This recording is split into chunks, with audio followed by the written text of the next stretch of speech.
Sonha com a nota 1000 na redação do Enem? Então, olha, pode esquecer a sorte. O segredo aqui não é ter uma inspiração divina, é ter método. Sim, existe uma fórmula, um passo a passo bem claro que todo corretor segue.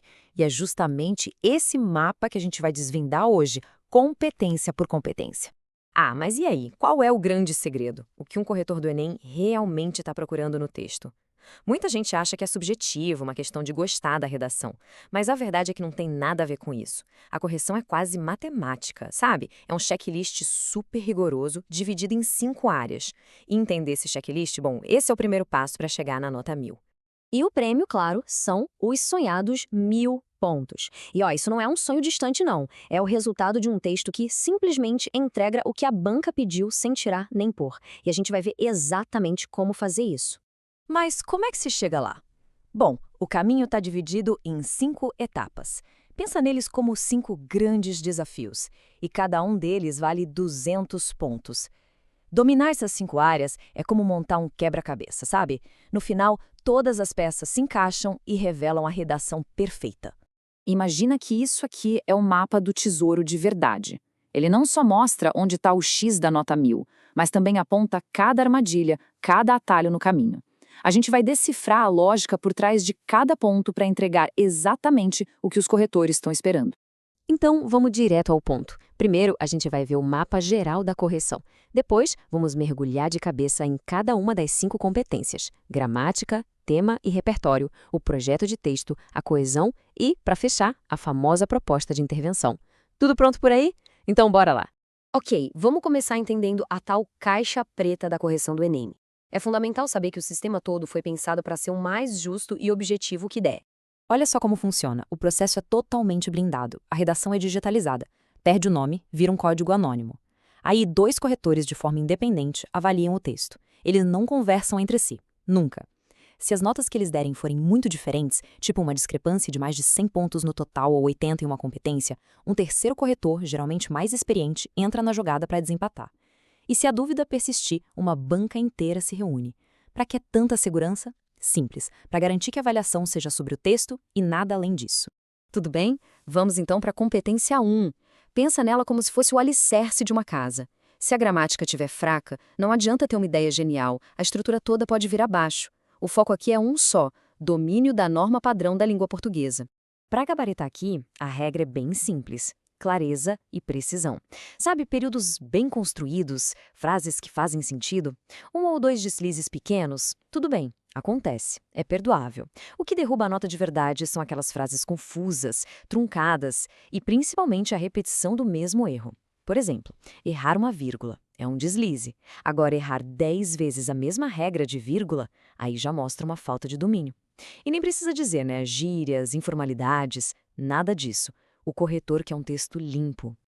Então, qual é a tática para evitar isso? Revisão focada. Não adianta dar aquela lida geral no final. O negócio é fazer várias leituras. Leia o texto uma vez só, caçando erro de vírgula. Depois, leia de novo só procurando erro de concordância.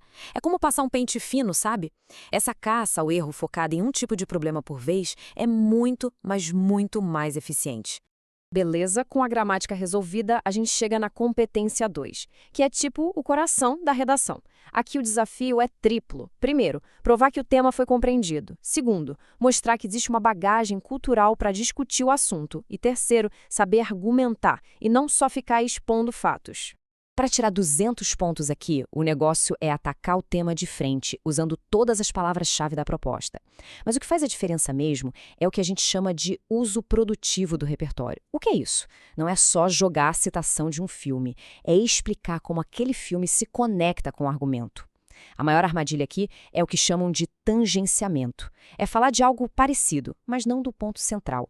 E claro, a fuga total ao tema, essa zera a redação na hora. E olha, o segredo dessa competência está todo aí. A conexão é tudo. Não adianta nada jogar uma citação famosa no parágrafo e pronto, acabou. Tem que explicar o porquê. Tipo, essa ideia do filósofo tal ajuda a gente a entender o problema X por causa disso e disso. É essa ponte, essa ligação que o corretor está procurando. Ok, então a gente já tem o conteúdo, que é a competência 2. Agora, como é que se organiza tudo isso? Aí entra a competência 3. Se a C2 é sobre o que se diz, a C3 é sobre como esse raciocínio é estruturado. É literalmente o esqueleto lógico do texto. O corretor está procurando um plano de voo bem claro. A tese, lá na introdução, funciona como uma promessa. E cada parágrafo de desenvolvimento tem que cumprir essa promessa, tem que aprofundar a análise. O que derruba a nota aqui? Se contradizer, escrever parágrafos que ficam andando em círculos, repetindo a mesma coisa e principalmente dar aqueles saltos lógicos que fazem o corretor parar e pensar: ué, peraí, como é que a pessoa chegou nessa conclusão? Que é a receita de um parágrafo nota 200? Anota aí. Comece com a ideia central, o famoso tópico frasal. Logo depois, comprove essa ideia com seu repertório. Pode ser um dado, um exemplo, uma citação. E, o mais importante de tudo, feche com uma análise crítica.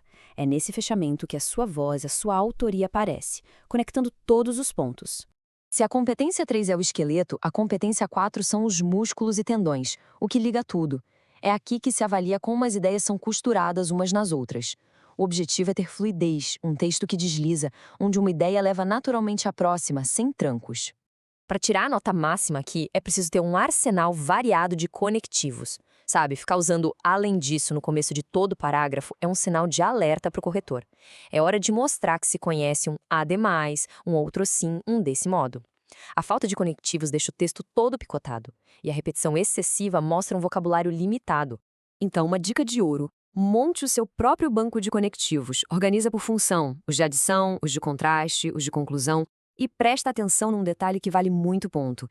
Para chegar na nota máxima, é praticamente obrigatório começar pelo menos 2 parágrafos, seja no desenvolvimento ou na conclusão, com um conectivo forte, um operador argumentativo. Isso é um sinal claríssimo para o corretor de que o texto está bem amarrado. E chegamos, finalmente, na competência que é a grande marca registrada do Enem. Aqui não adianta só apontar o dedo para o problema. A ideia é ser parte da solução. É preciso propor uma intervenção concreta, bem detalhada e, isso é crucial, que respeite totalmente os direitos humanos. A receita para 200 pontos aqui é um checklist com 5 elementos obrigatórios. Pense em responder a 5 perguntas. O que deve ser feito? Essa é a ação. Quem vai fazer? É o agente. Como isso vai ser feito? É o meio ou modo. Para que isso vai ser feito? É o efeito. E, por fim, o 5º elemento que muita gente esquece, o detalhamento, que é uma explicação extra sobre qualquer um dos outros 4. Pensa só, cada um desses vale 40 pontos. Esquecer um já te tira da nota máxima.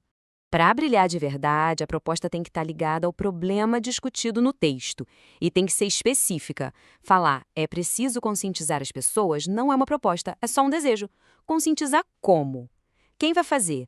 Onde vai acontecer? E atenção para a regra de ouro, que é inegociável. Qualquer proposta que diz respeito aos direitos humanos não zera só essa competência, pode zerar a redação inteira. Então, vamos fechar o raciocínio. C1 é a base, a gramática. C2 é o recheio, o conteúdo e o tema. C3 é o esqueleto, a organização. C4 é a costura, a fluidez do texto. E a C5 é a solução para o problema. São as 5 peças do quebra-cabeça que, quando se encaixam, formam a redação nota 1000. Bom, agora as regras do jogo estão bem claras. A questão deixa de ser como tirar uma boa nota e passa a ser o que fazer com esse conhecimento.